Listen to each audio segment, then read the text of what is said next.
Kathy, because I held it up for the segment. Welcome back, everybody. Live look at West LA right now, and we have our plus one joining us right now. 11:37. Cathy Heller is dedicated to helping people find joy and fulfillment in their lives. She is the author of a new book, Abundant Ever After: Tools for Creating a Life of Prosperity and Ease. She's joining us right now to tell us all about it. Welcome. Happy to have you here. These are so cute. I feel like we could have gone to camp together. We can go to camp now. Yeah. You're so sweet. Oh, you're so nice. We can go to lunch. Okay. Yeah, happy hour. Excited to have you here. This is an important topic. Creating that life of abundance. We all want it. How do we get it? Well, first of all, I think it's really interesting because I've been doing this podcast for 8 years, and everybody wants abundance. And then I'll say, what is abundance to you? And they're like, I want $5 million, I want a Range Rover, right? And there's nothing wrong with that. I think that actually we're designed to have both material and spiritual wealth.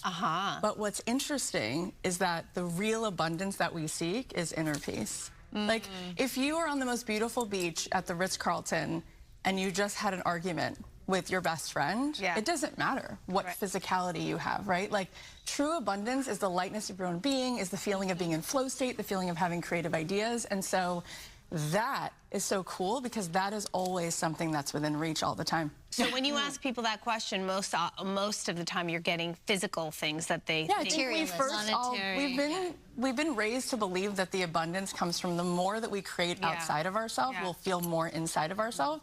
But our real abundance is like our spiritual power, like connecting to the divine, connecting to the oneness of the world, like having incredible thoughts that flow through your mind that make your heart feel at ease. Like, that's the feeling of real abundance. This makes me laugh because, you know, we always joke around about people who are really wealthy or successful, and we're always like, but are they happy? Are they really happy? But are they really happy? And there is something to be said about that, because sometimes when you aren't fully happy within you, you are attaining and getting and gathering all of this materialistic things, thinking it's going to fill that void, and oftentimes that's not the case. But I do think we can have both. Like, in this book, I talk a lot about Jewish mysticism. I spent 3 years living in Jerusalem and studying, and you know, King David was like a person who wrote the Psalms, right? Like hallelujah, all of that, and also had a lot of material wealth. I don't think that we actually have to choose between the two, but I do think that if we want to manifest the riches outside of us, that comes from having the most palpable, potent energy and vibration. Okay, so I want that. We want that. Both. We want both, right? Where do we start? Like, where is step one? Yeah, so most people, their big question all the time is, what do I need to do? And the way the universe is designed is, the better question is, who do I need to be? Right? Because it's the being. Like, when someone walks in a room, the most impressive thing is not what they're wearing or what car they drove, but their energy, right? And whether we are aware of it or not, because we don't see this with the naked eye, but the world is made of atoms, which means this world is made of frequency. And so the miracle, as my rabbi says, and he's so right, it's like a radio. If you turned on a radio, where was the music before you turned on the radio? It was hidden in plain sight. So everything is in escrow. It's already done. The opportunity, the best friend, it's all happened in your life through synchronicity. But how do you meet up with the synchronicity of all the riches you want? It's about being who you're meant to be, which means being high vibe, being in gratitude. Like, when we truly are that way, the opportunities never miss you, because the world was designed to move us all into this flow, into this synchronicity, this river of life. Okay, we have to take a break, but we'll have much more, because I have a question about being content and being happy. Ooh, that's a good one, Sandy. Different. Look at Sandy here on a Monday. We'll be right back.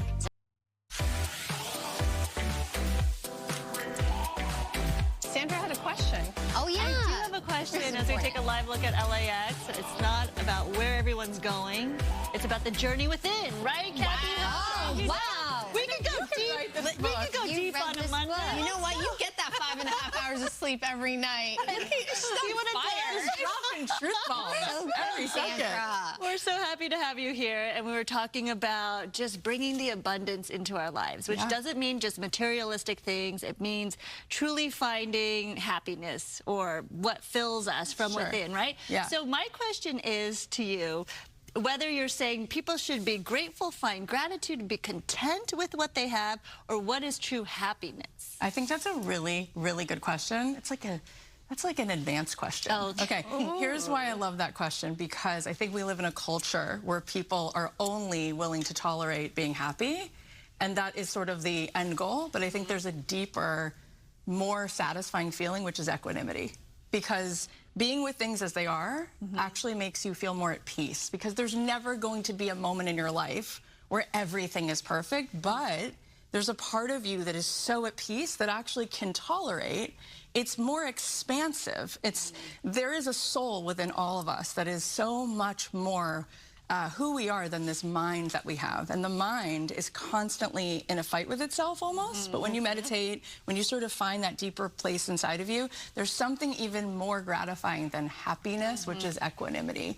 And I think that was also just so powerful you asked that. I also think, I've heard it said that the opposite of depression is not happiness, it's purpose. And I think that when we walk with significance in our life, everyone says, I want to be successful. I think you actually want to be significant. And everywhere you go, if you turn on the love within yourself, you could be significant sitting at the bus stop. You could be significant anywhere you go. And then you feel rich because you love another person into life every day. People say, I want to change the world. I think you want to change the world for one person every day. I think that person has to start with being you. And I think the way you do that is to roll out the welcome mat to all aspects of what's true in your life and know that, like, there's something bigger than happiness, which is the piece of being able to see the beauty and the wisdom in everything that is. Yeah. You know what I find hard? I feel like we live in a time in society where we're always on the go, right? We're just like going from one thing to the next. Our mind is ongoing. We don't take those moments to stop, to think, to be grateful, to meditate. I don't know how to meditate. I'm going to teach you in this book. I fall asleep. Okay, you're going to love this book. That's good. Make it easy. No, it's not good. They say that's not meditation. No, but I'm saying the fact that you can at least, like, stop is impressive. I can't unplug my mind. It's just racing all the time. It's supposed to do that. Is it? Yeah. The first time I ever went to a meditation retreat, I was like, I'm going to wear a cute Lululemon. It's going to be so easy today. And then I was like literally going to come out of my skin. I was having such a panic attack. Okay. And halfway through this is in 2007, halfway through the meditation retreat, the teacher like saw me out of the side of her eye and she was like, you know that as long as you're alive, your heart will beat and your mind will race, because minds do that. Yeah. So the idea is not to stop your mind, it's to witness the mind. And so instead of being in a snowstorm, you're looking out at a snowstorm through a beautiful window on a beautiful winter's day, and then the snow is beautiful. So it's a matter of finding that part of you that can see what the thoughts are and not accept the thoughts. Like, when we don't have that awareness, we are just caught in the blizzard of the most. The mind, honestly, is built to protect you, and it comes from the amygdala. And so all that's doing is showing you worst-case scenarios all day long. In fact, there's no wisdom in the mind. We just recently did fMRIs on a monk's brain. There's no brain activity, because wisdom comes from here. All the answer is within you. It's actually not even in the mind. So when you start learning to meditate, which I will teach you in this book, I make it so easy for people like me who are nervous wrecks, who really can't. No, I got you. Okay. Then you find the part of you that's actually not this chattery mind. It's witnessing the mind. That's really who you are. And then I say to people, just the same way you select what you want to wear every day, you select what you want to think. So choose how you want to feel. We talked a little bit about this in the break, but manifestation, right? How that's so important. You speak specifically, though, to women, I think, in this book as well. What is it about us that we need help? Why? What is going on? So freaking codependent. I wrote this book for my grandmother, for my mother, for my sister, and I happen to have 3 daughters, so I really care about the struggle that women have, and I feel like women don't have the audacity to ask for reciprocity in their life. We are constantly overgiving, overly depleted, and we don't realize that when we're thriving, it's kind of like when something in the garden is thriving, it actually gives more to the ecosystem. We're actually robbing our kids and the world of what it needs when we're not filled up, and we need to learn to water that garden within ourselves. And I see women like Mary Oliver has this poem, you don't need to walk on your knees for thousands of miles. You don't have to be good. I think there's a lot of good girls who think it's their job to be hyper-vigilant, make sure everyone else is having a good time at Christmas dinner, but like, when was the last time you took care of yourself? And so that's why this is like my love letter to women. Wow. So powerful. Yeah, I like that. I just took a week off. That's amazing. Last week. It's hard to do that. It's hard to do in this. I was texting her, why are you not here?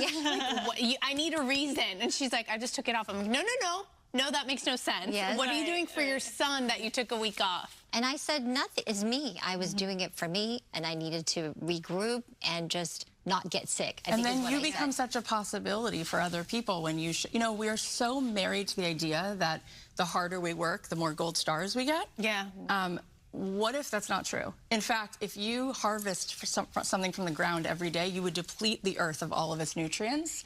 You have to let it simmer so that actually when it goes to produce something, it really has value in it. And so the harder we work, we're not necessarily coming up with the best version of ourselves. We need to be restoring. That's so true. We're actually more exhausted. Right. And everythally almost worthless for everyone Less else. powerful. Yeah. Yeah. So everything you're saying makes sense. It's also very difficult to do, right? And I know you lay it out in your book, but what are some of the small steps people can do right now, right here, after listening to you, to change their lives? First of all, you said it earlier, like take a moment and close your eyes and just notice, is your body regulated or dysregulated? Like, are you stressed or are you actually at ease? And then I want you to ask yourself, what would peace feel like right now? Because so often we're waiting for something to happen in our day to make us feel at ease. Why would you wait when you could give yourself that feeling? We have to go first, and the universe follows us. So I want people to get familiar with mentality. Change it. You choose how you feel, and eventually you'll start memorizing, literally on a biological level, how it feels to put your cells in a state that feels more like alignment, and you'll get faster at coming back to that in moments when you're feeling really far from yourself. I know we have to go, but what you were saying and what we were talking about, it comes back to, as women, I feel like when we feel like we're taking care of ourselves, we're being selfish. Yeah. And it's about changing that mentality. Right. And I don't know why we feel this way, but we do. And even when I think about it and try to knock that feeling away, I come back to it. And so it's about changing ourselves. Your well-being is the greatest gift you give to everybody else. Yeah, absolutely. Thank you so much. Yeah, thank you. I want to give your book another plug here. Abundant Ever After, Tools for Creating a Life of Prosperity and Ease is out now. Please pick up a copy, or we can listen to it too, right? Yeah, you can. Yeah, when you're stuck in traffic, this is perfect. This is I love perfect it. for traffic. I give you permission to give yourself permission to take a week off. How about Just for you. I give us permission to take a break? How about let's all just leave right now? Let's go. Let's go. Let's eat lunch.